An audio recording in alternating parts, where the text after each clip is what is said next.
In 1993, David Lewis was an accomplished lawyer living in Amarillo, Texas, with his wife Karen and his 9-year-old daughter.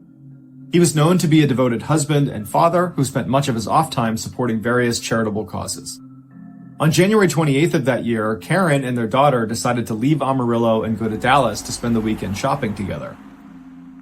David, who would normally go with them, decided to stay home because he did not want to miss the Super Bowl, which was that Sunday, the 31st. So Karen and their daughter left, and then a couple of days later, on the 31st, they returned to Amarillo, and they actually got back to their house right after the Super Bowl had ended. And so they anticipated going into the house and finding David either cleaning up after himself or maybe watching the post-game. But when they walked in, the TV was still on and turned to the channel the Super Bowl had been on, but David was nowhere to be found. Karen noticed that the VCR was actually still recording. David was known to record all major sports games and watch them again, and so clearly he had not turned off the recording.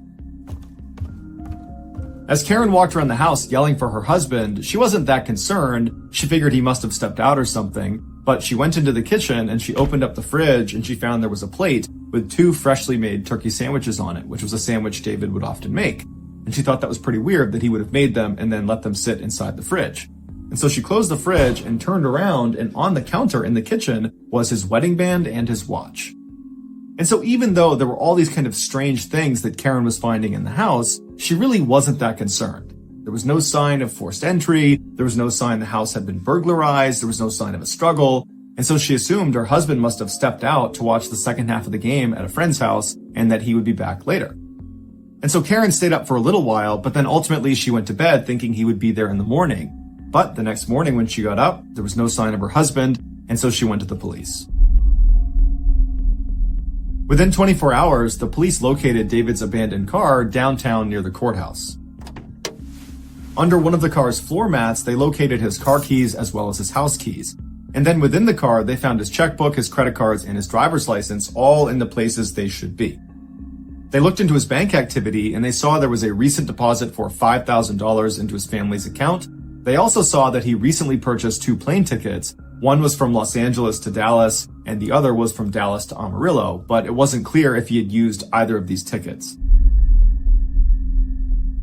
When Karen was told about the found car and the strange bank activity, she told police that her husband had recently told her that he actually thought he might be in danger, because he was scheduled to give a deposition in Dallas later that month in a conflict of interest case between his old law firm and a wealthy client. And David was being pressured to cover up some of the wrongdoings of his previous law firm, and he just wasn't willing to do that. He told his family that he was going to tell the truth no matter who it hurt. David understood that put a huge target on his back. While police were certainly intrigued at this new information, they didn't have any evidence to support the idea that someone was actively trying to silence David. It was just a conspiracy.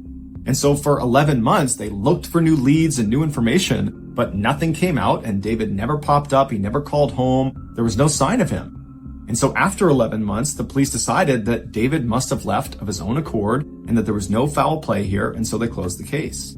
And after that, David's family unfortunately just had to accept the fact that he was gone and that more than likely no one was ever going to find him again.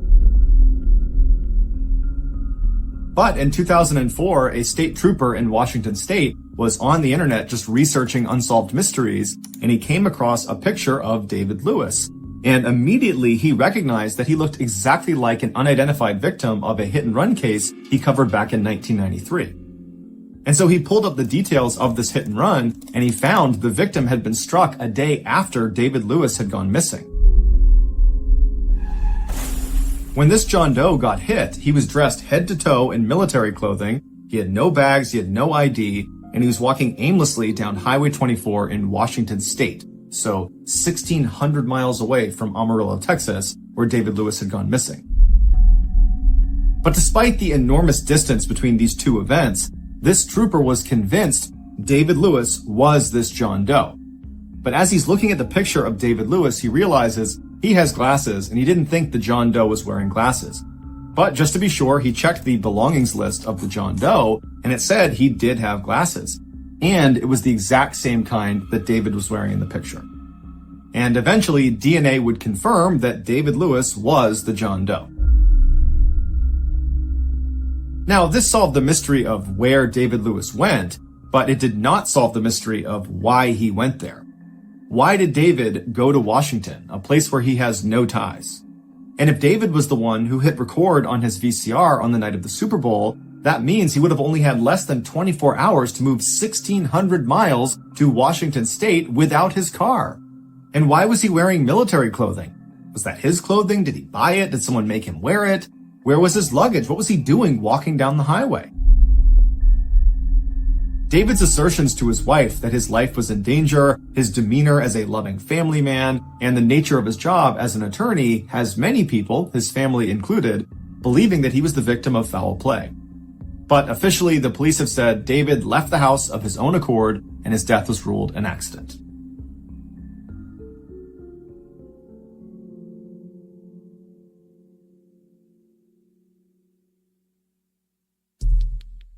Our next story is called Single Blow.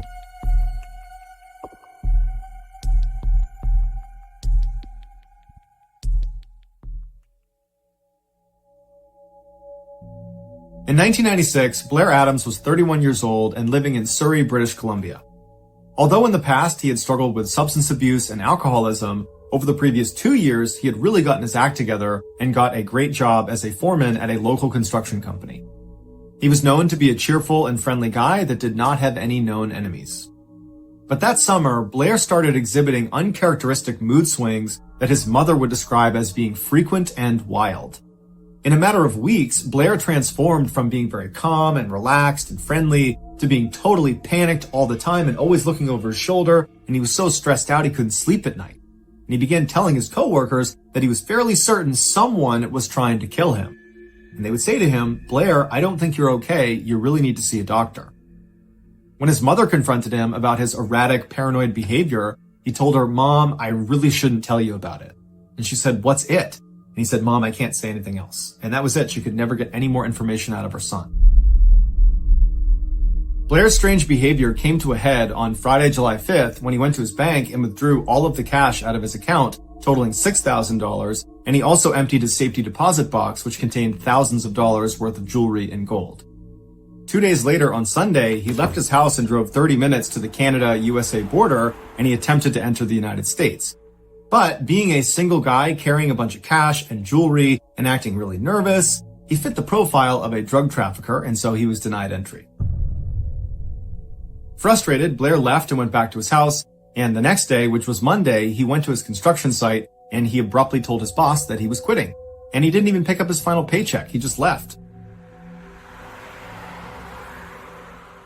After leaving the construction site, he went straight to the airport where he promptly purchased a $1,600 round trip to Frankfurt, Germany. Although we don't know why he wanted to go to Frankfurt, Germany, he did work there briefly the year before. His flight was supposed to leave the following day, which was Tuesday, but immediately after purchasing this plane ticket, Blair suddenly decided that he needed to try again to cross into the USA. So he rushed to a friend's house, he knocked on her door, she opens it up and he looks totally disheveled, and he's telling her that someone's trying to kill me, I need your help getting across the border, I just got rejected a couple of days ago, can you please drive me across, you got kids, it'll look much more convincing, can you do that for me? And she was really spooked by his behavior and felt like this is not something I want to get involved with, and so she said, "Sorry, I can't help you." So Blair headed home where he hid out for the day, and then the next day, Tuesday, he went to the airport, but instead of getting on his flight to Frankfurt, Germany, he went to the front desk and requested a refund, and it was granted. He told them that the person he was going to meet in Germany had gotten sick, and so now he couldn't go. And so the only person he could have been talking about was the girl he had briefly had a fling with when he was there for work the year earlier. But later on, investigators would talk to that German girl, and she would say she was not in touch with Blair, and she definitely was not expecting him. Blair left the airport and rented a car, which was a Nissan Altima, and he immediately went to the US-Canada border, except this time he was able to get across. He made his way to Seattle, Washington, where he went over to their airport and then abandoned his Nissan in the middle of a parking lot and then went down and bought a one-way ticket to Washington, D.C.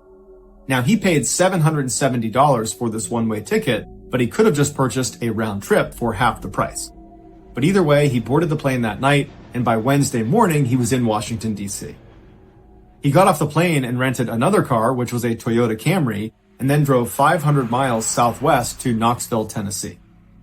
Blair was not seen in Knoxville until about 5:30 p.m. that evening when he showed up at a gas station complaining of car troubles. And so the gas station attendant came out to try to help Blair, and he immediately diagnosed what the problem was. Blair was trying to start his Toyota Camry with the key to his Nissan Altima that he had abandoned in Seattle, Washington. And so the attendant pointed out that it was the wrong key, and Blair held it up and said, "No, this is the one I was using." And the guy's like, "No, it clearly says Nissan on it." And so Blair and this gas station attendant look around the car inside and out for this missing Toyota key. Blair's reaching in his pockets, he can't find it. Blair ends up calling the rental company, but they wind up being closed. And so the gas station attendant says, "Unfortunately, we're going to have to tow your car, but I'll give you a ride to a nearby hotel." And so Blair accepted the ride, and just after 6 p.m. that night, Blair walked through the front door of the Fairfield Inn, and then promptly turned around and walked out, and then walked in, and then walked out.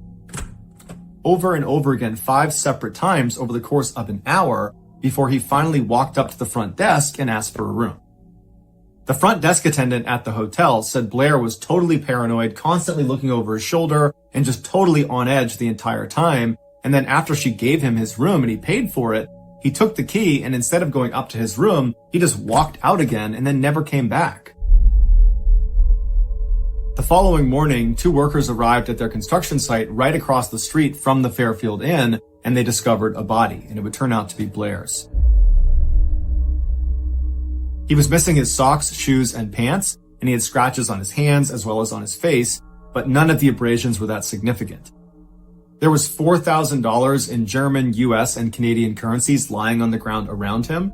Also spread out around Blair was his fanny pack full of thousands of dollars worth of jewelry and gold, a black duffel bag that contained maps and receipts, and then also that missing Toyota car key that they could not find the night before. That was lying on the ground as well.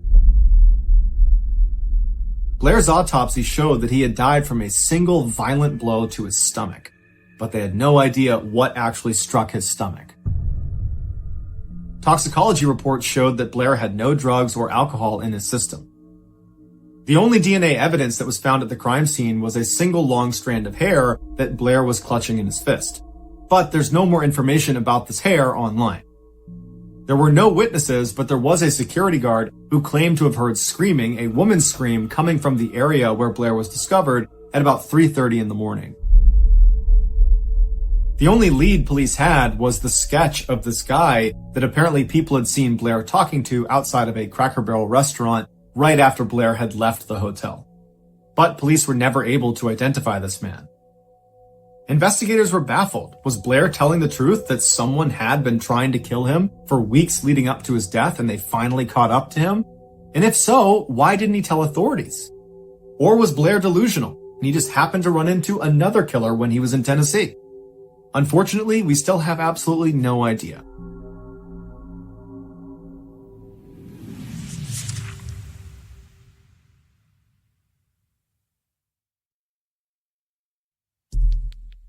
The next and final story of today's episode is called Riddle Me This.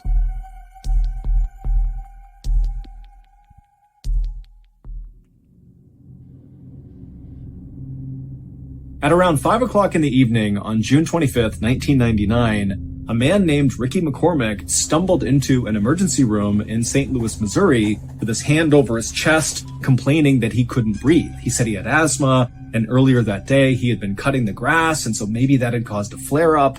But either way, here he was in a lot of discomfort saying, I need help.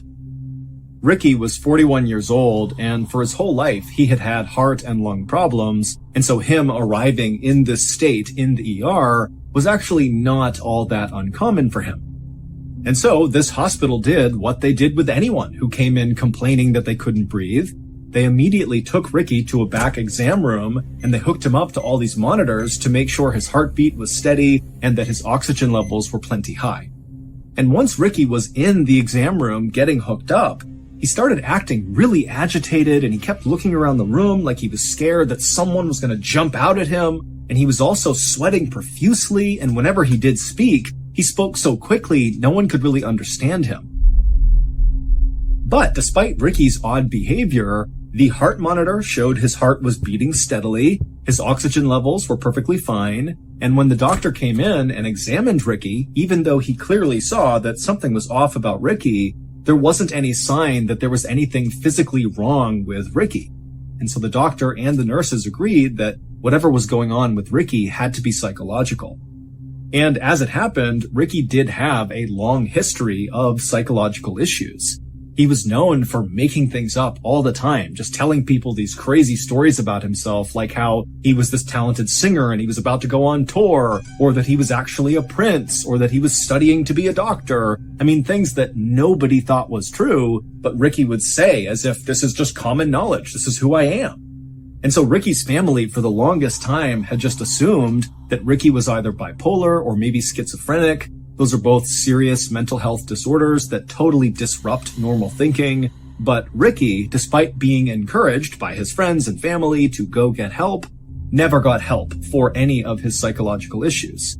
And so Ricky's life had kind of gone off the rails. He had dropped out of high school and not gone back to any sort of schooling, and he had spent some time in jail. Now, Ricky was living in a low-income, very dangerous part of St. Louis, which is a big Midwestern city on the Mississippi River that in 1999 had a very serious issue with gang violence. Ricky absolutely hated it there, but he had no way to actually leave St. Louis. In fact, Ricky didn't even have his own place. He bounced around from his mother's place, his aunt's place, and his girlfriend's place. Ricky did work, but the work was very sporadic, and it was for the most part just night shifts for random odd jobs. And when Ricky was actually working, he really just spent his time chain smoking cigarettes and drinking literally gallons of coffee. Back at the ER, Ricky, who was still in the exam room, had only been there for less than an hour when the doctor came back in and told Ricky that he was okay and he was going to be discharged. Now, Ricky immediately said, no, I have to be here tonight. I need to stay here. You need to admit me. But the doctor just kind of ignored what he said and handed him the discharge paperwork. 15 minutes later, when a nurse came back into the exam room to get this paperwork from Ricky, she would walk in and see Ricky still sitting on the exam bed, kind of fidgeting around, looking down at this paperwork on his lap that immediately she saw he had not filled out. He had just signed his name at the bottom. And when she walked in, Ricky looked up at her and he kind of shrugged his shoulders and looked at her and was like, I don't know how to read or write. Can you help me? And so the nurse immediately felt bad for Ricky. I mean, he's got dirty clothes on. He looks thin and frail. He's clearly very down on his luck. There's some issues happening with this guy, and he can't even fill out his discharge paperwork. And so she said, no problem. She sat down with him, and together they filled out his paperwork.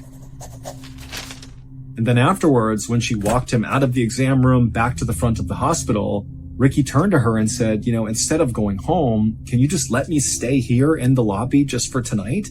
And this nurse, who knew she was not allowed to do this, she looked around and saw it was not a busy night there. And so she said, okay, as long as you don't bother anyone, you can stay here. And so Ricky thanked her repeatedly and then walked over to the corner, kind of far away from the front desk and far away from the front door. And he sat down and folded his arms, and then he just stared at the front door.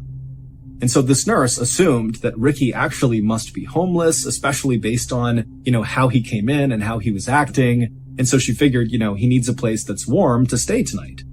And so the nurse went back to her station, and over the course of the next several hours, she would periodically look out into the lobby, expecting to see Ricky kind of curled up asleep in the corner. But every time she looked out there, Ricky was still sitting upright, arms folded, staring at the front door of the hospital as if he was expecting someone to come in at any moment and he needed to be ready. And so she thought this was unusual, but she decided not to intervene. She just let him sit there and do his thing. Later that morning at 11:30 a.m., when the nice nurse who had allowed Ricky to stay in the lobby was leaving her shift, another crew of nurses came in, and right away they noticed Ricky was just sitting in the corner for no apparent reason. And when they walked up to him to ask if he was okay, what are you doing here? What can we do for you? Ricky, instead of trying to talk to any of these nurses, just got up and walked out of the hospital. After leaving the hospital, Ricky walked to a nearby payphone and he called his girlfriend, Sandy. And when Sandy picked up the phone, she immediately recognized her boyfriend's very familiar voice, but she also picked up that he sounded really tired and kind of out of it. And so when she asked him, are you okay? What's going on? Ricky would tell her that he had just spent the night in the hospital. But he didn't clarify that he had spent the night in the lobby of the hospital, not admitted as a patient at the hospital. But to Sandy, it really didn't matter because already this was raising red flags for her, because this was actually the second time that Ricky had gone to the ER just that week. Just a few days earlier, Ricky had been released from a different hospital in St. Louis after telling doctors there that he had had these chest pains and he couldn't breathe.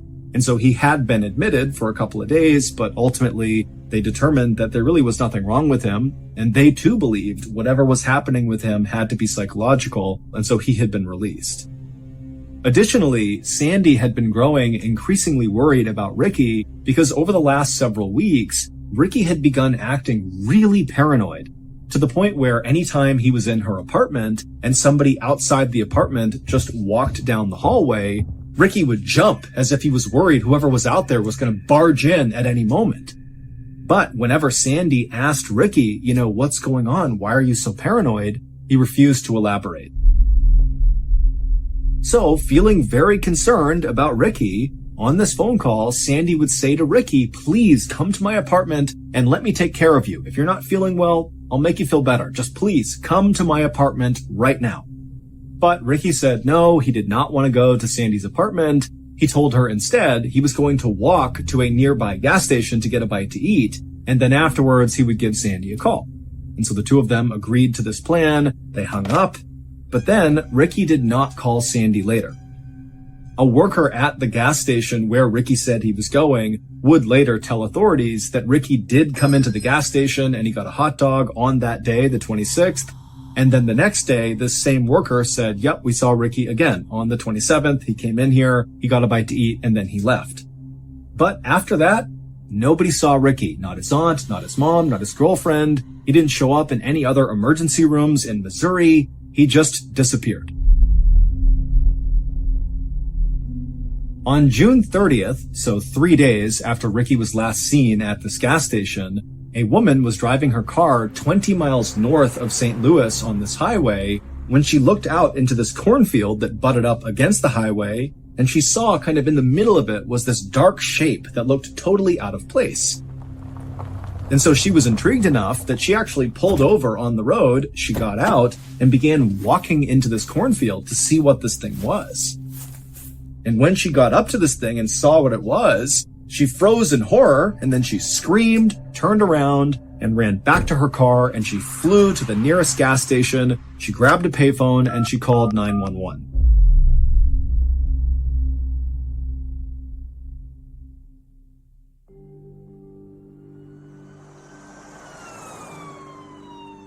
When the police arrived at this cornfield, they too walked out towards this dark thing, and then finally they saw what this thing was that had scared this woman.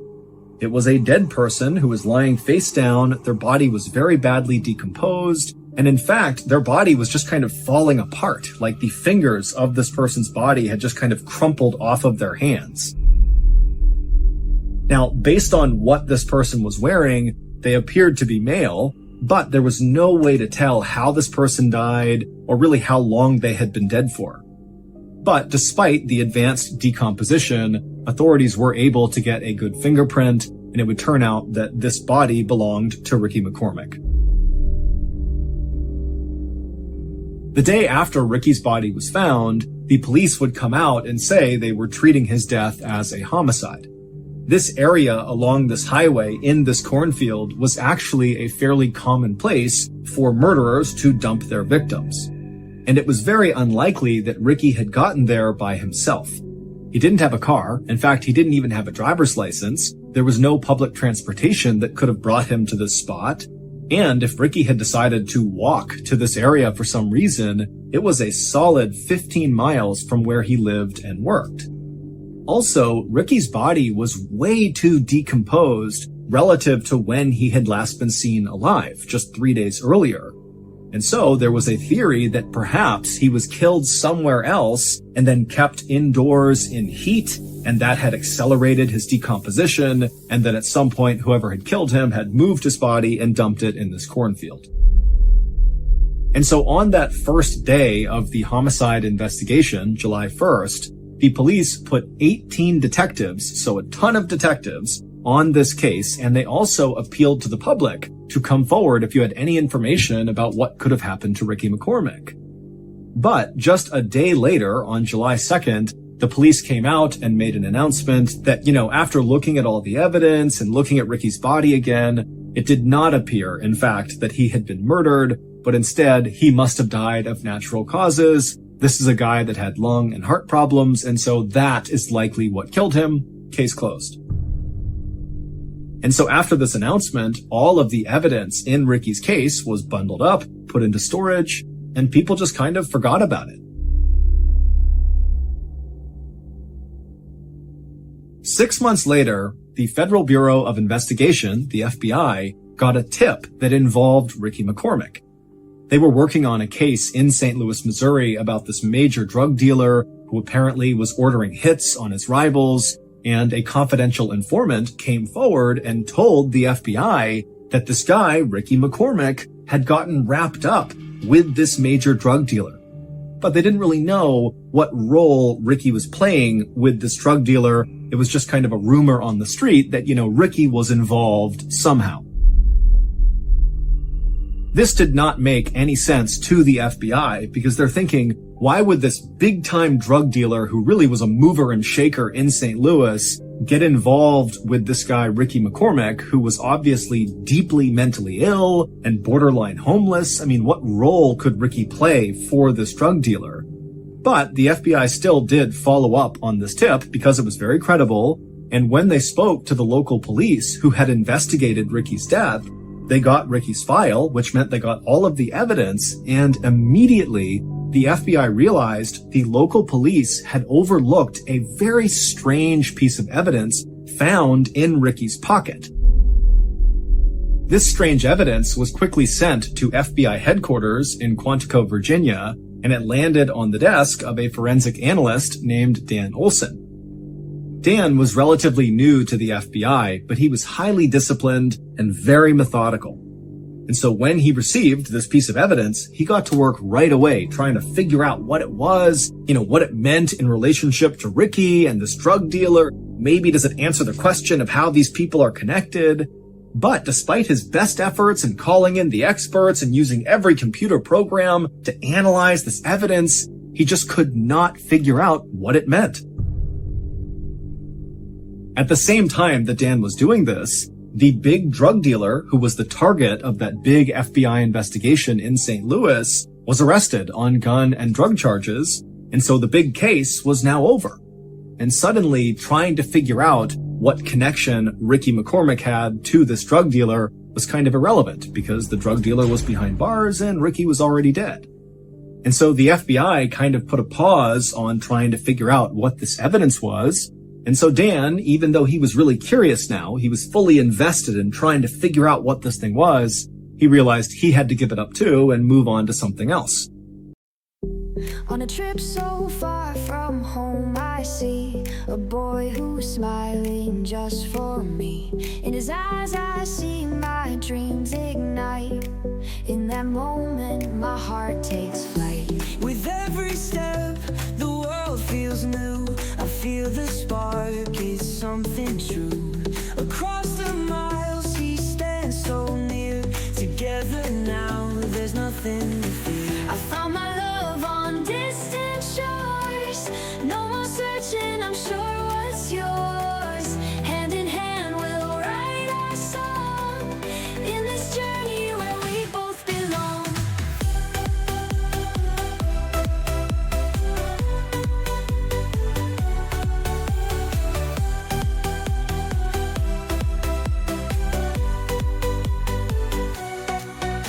The sun dips low, the stars they glow.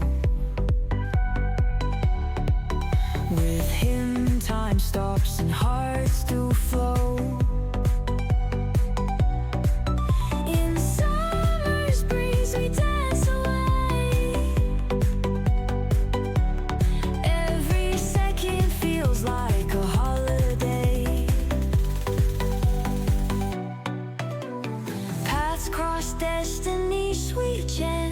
a boy who taught my heart to dance. In his smile I found my way, love's arrival in the light of day. I found my love on distant shores, no more searching, I'm sure what's yours. Hand in hand we'll write our... And so the strange evidence went back into storage, and once again, everyone just kind of moved on from Ricky McCormick. But Dan never really forgot about this mystifying piece of evidence. It was always in the back of his mind. 22 years later, Dan Olson had now become very senior at the FBI. He was actually in charge of their cryptanalysis and racketeering unit. Basically, he was in charge of the people at the FBI who specialized in code breaking, meaning they were the people that would pull any sort of secret messages embedded inside of evidence.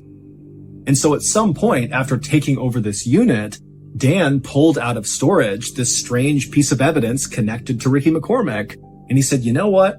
I just need to know what this means. I have to figure it out. I've never been able to. It's haunted me ever since. And so Dan went public. He went to the media and he asked the world to take a look at this mystifying piece of evidence and come forward if you have any idea what it means.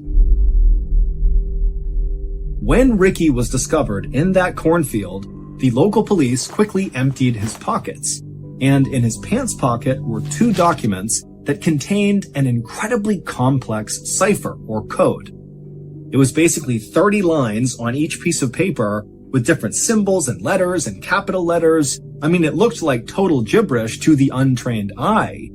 But to people like Dan and his code-breaking team, these symbols and letters could mean there was a secret message hidden inside of these documents if you could break the code system. But of course, no one could ever break that code. So how in the world does a guy like Ricky, who is basically functionally illiterate and can only write his name, he's clearly mentally ill and he's not really in touch with reality all the time, how does a guy like that come to be in possession of these complex ciphers? And if he didn't write these ciphers, because that's possible, maybe somebody else gave them to Ricky, well, why would anyone who came up with this very complex cipher entrust a guy like Ricky to be the one to carry these things around? I mean, presumably, they contain confidential information that's been very carefully hidden inside of the cipher. And so why give it to Ricky? He's such a liability. And also, what happened to Ricky in that cornfield? I mean, we don't even know how he got there. We don't know how he was killed. All we know is that he had these ciphers in his pocket when he was found. And so many people believe, including law enforcement, that the answer to, what happened to Ricky and what was his connection to this drug lord in St. Louis, if any, or, what was he up to, will all be solved if we can just figure out what these 2 ciphers mean. But as of right now, no one has solved the riddle of what these 2 ciphers mean. All we know is that Ricky McCormick, a couple of weeks before he died, became increasingly paranoid and was so scared of someone or something that he was likely running into these hospitals just to hide out. But eventually, whoever or whatever Ricky was scared of very likely caught up to him and killed him. But until we crack these ciphers, we very likely will have no idea what actually happened to Ricky McCormick.